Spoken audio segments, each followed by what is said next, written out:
स्वागत है आपका स्टडीग्राम के YouTube चैनल पर।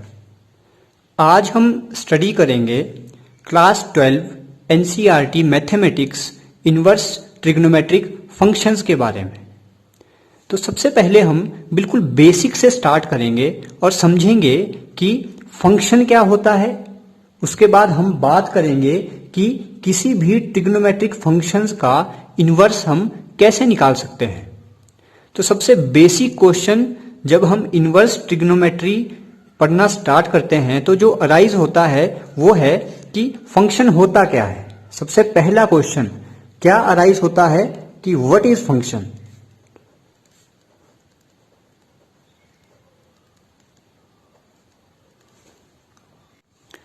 पिछली वीडियोस में हम डिस्कस कर चुके हैं कि फंक्शन क्या होता है, फिर भी दोबारा से हम थोड़ा सा रिवाइज करते हैं।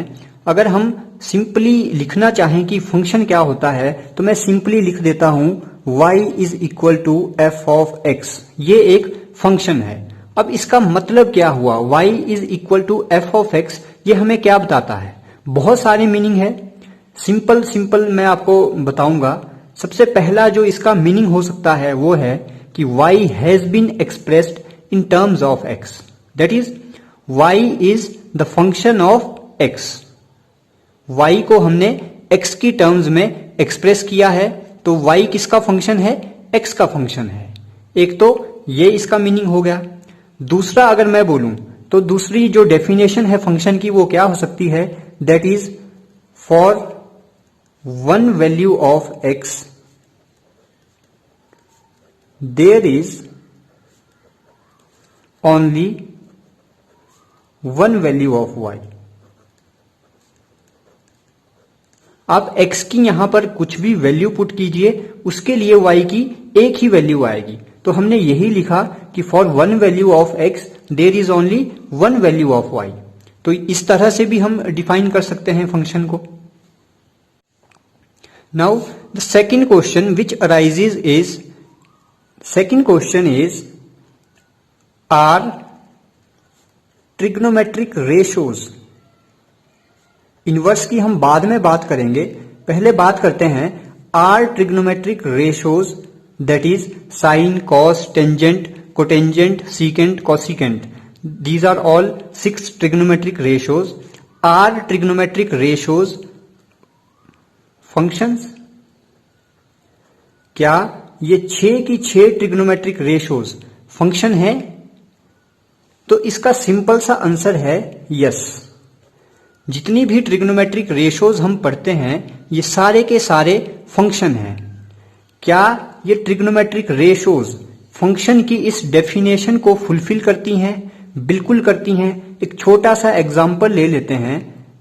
साइन 45 डिग्री हमने लिख दिया y is equal to sine 45 degree, और मैं इस तरह से लिखता हूं y is equal to sine x। x की वैल्यू हम ले लेते हैं 45 डिग्री, तो y आ जाएगा साइन 45 डिग्री। साइन 45 डिग्री पे एक ही वैल्यू होती है, दैट इज 1/√2।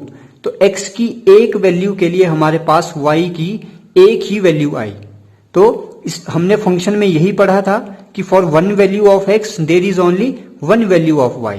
तो ये जो ट्रिग्नोमेट्रिक रेशोज हैं, चाहे आप साइन ले लीजिए, कॉस ले लीजिए, टेंजेंट लीजिए या कोई भी ट्रिग्नोमेट्रिक रेशो उठा लीजिए, ये सारी की सारी फंक्शन की डेफिनेशन को फुलफिल करती हैं। तो हम बोल सकते हैं कि yes, trigonometric ratios are functions. Sine 45 degree पे 2 वैल्यूज नहीं होती, एक ही वैल्यू होती है। ठीक है, अब इसके बाद बात करते हैं इनवर्स ट्रिग्नोमेट्रिक फंक्शंस। पढ़ने से पहले मैं ये मान के चल रहा हूं कि आपको ट्रिग्नोमेट्री के जो बेसिक हैं, इनवर्स की बात नहीं कर रहे हैं अभी, सिंपल ट्रिग्नोमेट्रिक जो रेशोज होती हैं उनकी बेसिक्स आपको पता है। साइन, कॉस, टेंजेंट, इनका टेबल आपको पता होगा कि 45 पे वैल्यू कितनी होती है, 30 डिग्री पे कितनी वैल्यू होती है। ये सारी वैल्यूज मैं मान के चल रहा हूं आपको निकालनी आती हैं। क्वाड्रेंट वैल्यूज, कौन से क्वाड्रेंट में साइन पॉजिटिव होता है, कॉस पॉजिटिव होता है, मैं ये मान के चल रहा हूं कि ये भी आपको पता होगा।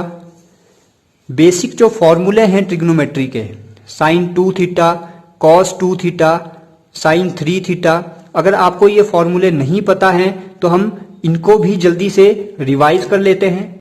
बेसिक फॉर्मूले जिनकी हम बात कर रहे थे, सबसे पहला जो बहुत जगह यूज होता है वो है साइन 2 थीटा। साइन 2 थीटा का फॉर्मूला होता है 2 sine theta cos theta. Next is cos 2 theta. बहुत इंपॉर्टेंट है कॉस 2 थीटा का फॉर्मूला, यहां से बहुत सारे फॉर्मूलाज बनते हैं। कॉस 2 थीटा का फॉर्मूला होता है, एक तो हम सिंपली जो लिखते हैं वो ये भी है, cos square theta minus sine square theta. एक होता है 1 माइनस 2 साइन स्क्वायर थीटा। एक होता है 2 कॉस स्क्वायर थीटा माइनस 1। तो इससे बहुत सारे फॉर्मूलाज फर्दर बन जाते हैं। जैसे साइन थीटा को हम कॉस 2 थीटा की फॉर्म में लिख सकते हैं, कॉस थीटा को हम कॉस 2 थीटा की फॉर्म में लिख सकते हैं। एक और आ जाता है साइन 3 थीटा। इसके लिए सिंपल सा कोड जो आपको याद रखना है वो है 343। किस तरह से ये 343 बनता है, तो 3 sine theta minus 4 sine cube theta, 343। Next आ जाता है कॉस 3 थीटा। इसके लिए आपको कोड जो ध्यान रखना होता है वो है 433। किस तरह से लगेगा, 4 cos theta minus 4 cos cube theta minus 3 cos theta, 433। Next आ जाता है टेंजेंट 3 थीटा का, तो ये होता है 3/132। किस तरह से यूज होगा, 3 tangent theta minus tangent cube theta divided by 1 minus 3 tangent square theta. तो ये कुछ बेसिक से फॉर्मूले हैं जो हम बहुत ज्यादा यूज करते हैं, और भी बहुत सारे फॉर्मूलाज हैं। जैसे जैसे हम क्वेश्चंस करते जाएंगे मैं आपको बताता जाऊंगा। हल्का सा रिवीजन क्वाड्रेंट वैल्यूज को लेके कर लेते हैं कि कौन से क्वाड्रेंट में कौन सी ट्रिग्नोमेट्रिक रेशो पॉजिटिव होती है और हम इनको किस तरह से लिखते हैं। एक जल्दी जल्दी से रिवीजन करते हैं तो हम सिंपली क्वाड्रेंट्स बना लेते हैं। First quadrant, second quadrant, third quadrant और फोर्थ क्वाड्रेंट। यहां पर हम वैल्यू लेते हैं 0 डिग्री, यहां पे आ जाता है आपका 90 डिग्री और इसको हम बोलते हैं π/2।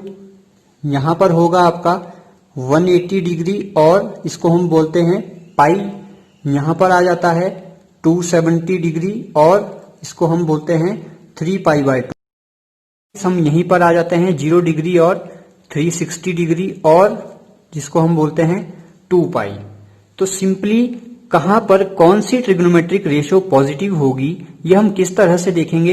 एक सिंपल सा हम याद रखते हैं, ऐड शुगर टू कॉफी, और आप ऐसे भी बोल देते हैं कई ऑल स्कूल टू कॉलेज, किसी भी तरह से आप याद रख सकते हैं। ए का मतलब है ऑल पॉजिटिव, यानी जितनी भी ट्रिग्नोमेट्रिक रेशोज हैं वो सारी की सारी इस क्वाड्रेंट में पॉजिटिव होती हैं। एस का मतलब है साइन और कॉसिकेंट, इस क्वाड्रेंट में पॉजिटिव होंगे, रेस्ट ऑल नेगेटिव होंगे। यहां पर टेंजेंट और कॉट पॉजिटिव होंगे, रेस्ट ऑल नेगेटिव। यहां पर कॉस और सीकेंट पॉजिटिव होंगे, रेस्ट ऑल आर नेगेटिव। तो अगर आपसे पूछ लिया जाए कि आप बताइए साइन π/2 प्लस थीटा कितना होगा।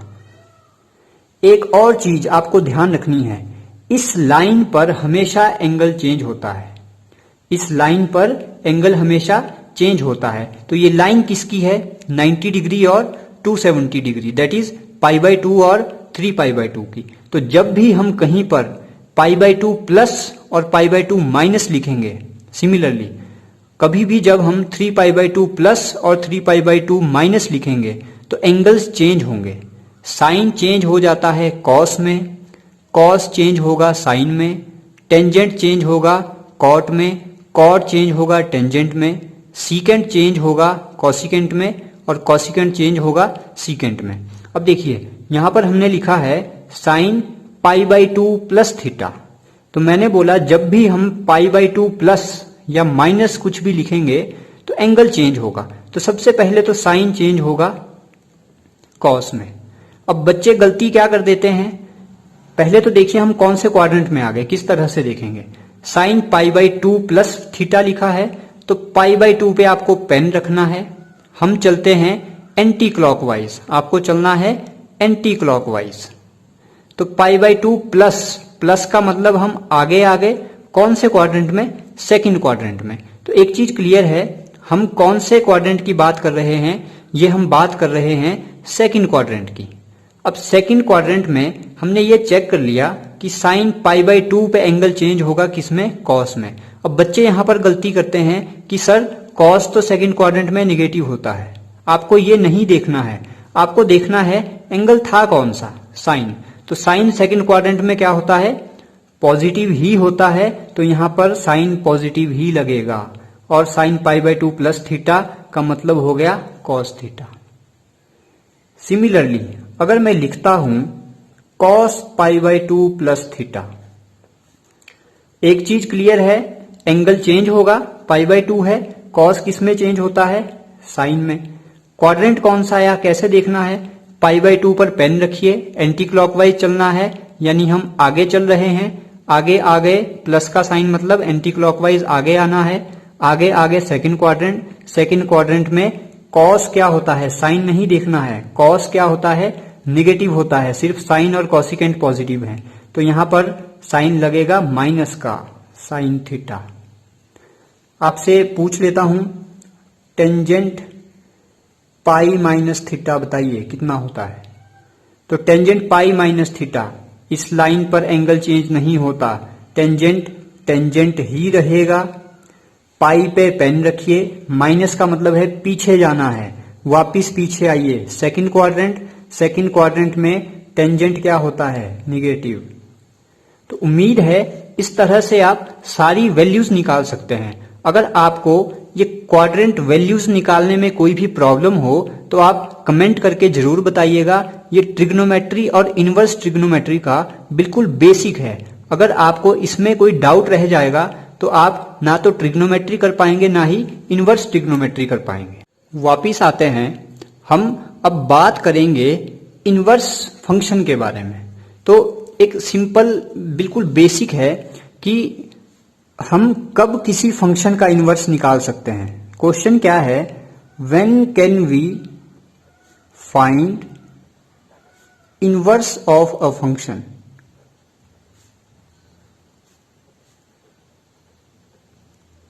हम किसी भी फंक्शन का इनवर्स कब निकाल सकते हैं। अब ये हम जनरल बात कर रहे हैं, यहां पर हम स्पेशली कोई ट्रिग्नोमेट्रिक रेशियोज की बात नहीं कर रहे हैं। कोई भी फंक्शन हो उसका इनवर्स कब निकाला जा सकता है। तो इसका आंसर है, हम किसी भी फंक्शन का इनवर्स तब निकाल सकते हैं व्हेन फंक्शन इज इनवर्टिबल, जब फंक्शन क्या होगा, इनवर्टिबल होगा। अब अगर आप रिलेशन एंड फंक्शन पढ़ चुके हैं तो आपको इसका मीनिंग अब क्लियर होगा कि ये है क्या, फंक्शन इनवर्टिबल कब होता है। फंक्शन इनवर्टिबल कब होता है, जब व्हेन फंक्शन इज बाइजेक्टिव। अब देखिए आगे से आगे नए नए वर्ड मिलते जा रहे हैं, इनके बारे में आपको बिल्कुल क्लियर होना चाहिए। फंक्शन का इनवर्स हम कब निकाल सकते हैं, जब फंक्शन क्या होगा, इनवर्टिबल। इसी को फर्दर अगर हम आगे अब तोड़ के देखें, फंक्शन इनवर्टिबल कब होता है, जब फंक्शन बाइजेक्टिव हो। फंक्शन बाइजेक्टिव का मतलब क्या है, when function is 1 1 and onto. अब देखिए कितनी चीजें आ गई। फंक्शन का इनवर्स कब निकलेगा, जब वह इनवर्टिबल होगा। इनवर्टिबल कब होगा, जब फंक्शन बाइजेक्टिव होगा। बाइजेक्टिव का मतलब क्या है, जब फंक्शन 1 1 और ऑन टू होगा। इसका मतलब क्या है, 1 और ऑन टू का मतलब ट्रिग्नोमेट्री की बात भी करेंगे, सिंपल भी आपको समझा देता हूं। 1 का मीनिंग क्या है। मान लीजिए ये हमारे पास कोई दो सेट दिए हैं, वैल्यूज ले लेते हैं 1 2 3 4 5 6 7 8। फंक्शन 1 कब होगा, जब सेट ए और सेट बी, जब सेट ए के हर एक एलिमेंट की सिर्फ एक ही इमेज होगी, दैट इज 1 इमेज होगी। नाम से क्लियर है, 1 का मतलब 1 की 1 ही इमेज होगी। देखिए 1 की सिर्फ एक ही इमेज है, वो है 5, 2 की सिर्फ एक ही इमेज है 6, 3 की एक ही इमेज है 7, 4 की एक ही इमेज है 8। तो ऐसा अगर कहीं पर है तो ऐसे फंक्शन को हम बोलते हैं 1 और ऑन टू हम फंक्शन को कब बोलेंगे। एक और एग्जांपल लेते हैं, फिर से एग्जांपल 1 2 3 4। यहां पर ले लेता हूं ए सेट बी सेट 5 6 7 8। 1 की इमेज 5, 2 की इमेज 7, 3 की इमेज 7, 4 की इमेज 8। अब देखिए एक चीज तो क्लियर है, ये फंक्शन 1 नहीं है, लेकिन मैं यहां पर आपको समझाना चाह रहा हूं कि ऑन टू का मतलब क्या है। हमें ये दोनों कंडीशंस साथ में फुलफिल करवानी है अगर किसी फंक्शन का इनवर्स निकालना है। तो अभी आप फिलहाल समझिए ऑन टू का मतलब क्या है। ऑन टू का मतलब है कि ये जो सेट बी है, यानी जिसको हम कोडोमेन या रेंज भी बोलते हैं, इस सेट को हम कोडोमेन या रेंज भी बोलते हैं। ये जो दूसरा सेट है सेट बी, इसके जो एलिमेंट हैं उनकी कोई ना कोई प्री इमेज होनी चाहिए।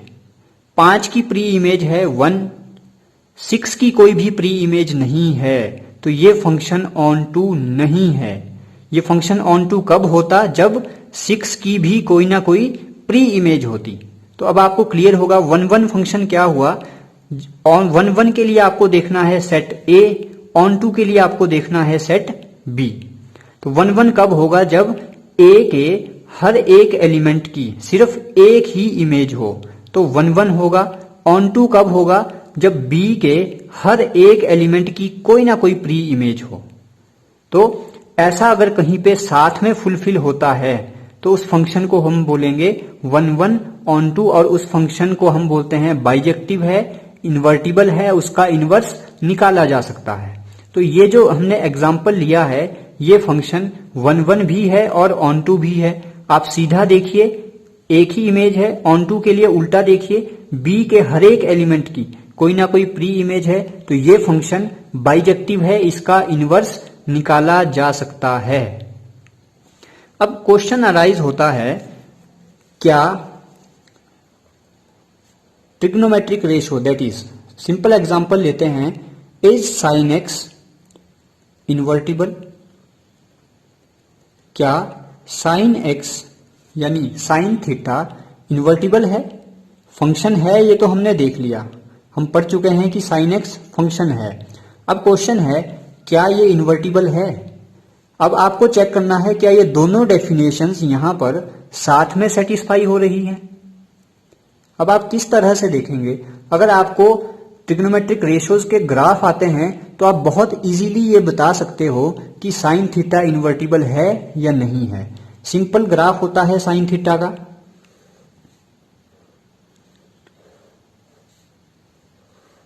अगर आपको ग्राफ बनाना नहीं आता तो ये ग्राफ बनाना भी आपको सिखा देंगे। ये 0 है, ये y एक्सिस, ये x एक्सिस। एक चीज आपको और क्लियर होगी, x एक्सिस पर हम जो भी वैल्यू ड्रॉ करते हैं उसको हम बोलते हैं डोमेन, और y एक्सिस पर हम जो भी वैल्यू ड्रॉ करते हैं उसको हम बोलते हैं फंक्शन की रेंज। अगर आपको नहीं पता तो नोट कर लीजिए, ध्यान रखिए, x एक्सिस पर हम जो भी वैल्यूज ड्रॉ करेंगे उसको हम बोलते हैं डोमेन, और y एक्सिस पर जो भी वैल्यू ड्रॉ की जाती हैं उसको बोला जाता है रेंज। इसको ध्यान रखिएगा, बहुत इंपॉर्टेंट है। तो ये 0 डिग्री मैक्सिमम वैल्यू होती है π/2 पे, पाई, 3π/2, 2π, इसी तरह से चलेगा, और नेगेटिव में भी। अब पहले तो 1 चेक कीजिए। 1 के लिए हमने बोला एक की एक ही इमेज होनी चाहिए, यानी ए सेट का मतलब है डोमेन, डोमेन की किसी एक वैल्यू के लिए फंक्शन की एक ही वैल्यू, एक ही आंसर होना चाहिए। क्या ऐसा है? देखिए मैं ये पॉइंट उठा लेता हूं, ये x की, मैंने x की कोई वैल्यू ली, उसके लिए मेरे पास फंक्शन की वैल्यू आई ये यहां पर। सिमिलरली x की मैंने एक और वैल्यू उठाई यहां से मुझे फंक्शन की वैल्यू क्या मिली? फिर से सेम। तो क्या ये फंक्शन 1 1 है? नहीं है। sin x 1 1 नहीं है। दोबारा बता देता हूं एक बार, हमने x की कोई वैल्यू उठाई, डोमेन से कोई वैल्यू उठाई, सेट A से कोई वैल्यू उठाई, उसके कॉरिस्पॉन्डिंग हमने देखा फंक्शन की वैल्यू ये है। सिमिलरली हमने एक और पॉइंट डोमेन से उठाया, उसकी भी वैल्यू हमें सेम मिली। अगर दो की एक ही इमेज आ जाए तो वो फंक्शन 1 1 कहां हुआ? यही तो हमने पढ़ा कि अगर x की एक वैल्यू के लिए एक ही फंक्शन की वैल्यू आती है तो वो फंक्शन 1 1 होगा। तो यहां पर तो क्लियर है ये 1 1 नहीं है। अगर ये 1 1 नहीं है तो अब हमें ऑन टू भी चेक करने की जरूरत नहीं है। फंक्शन बाइजेक्टिव नहीं है, फंक्शन इन्वर्टिबल नहीं होगा, तो साइन एक्स इन्वर्टिबल नहीं है। सिमिलरली कॉस एक्स, जितनी भी ट्रिग्नोमेट्रिक रेशियोज हैं कोई भी इन्वर्टिबल नहीं है। चेक कर लेते हैं क्या ये ऑन टू है। ऑन टू के लिए हमने बोला था आप उल्टा देखिए, अब आपको रेंज देखनी है। साइन की रेंज सिर्फ यहां तक है, आप यहां से लेके यहां तक कोई भी वैल्यू उठा लीजिए, उसके कॉरिस्पॉन्डिंग आपको x की वैल्यू मिल जाएगी।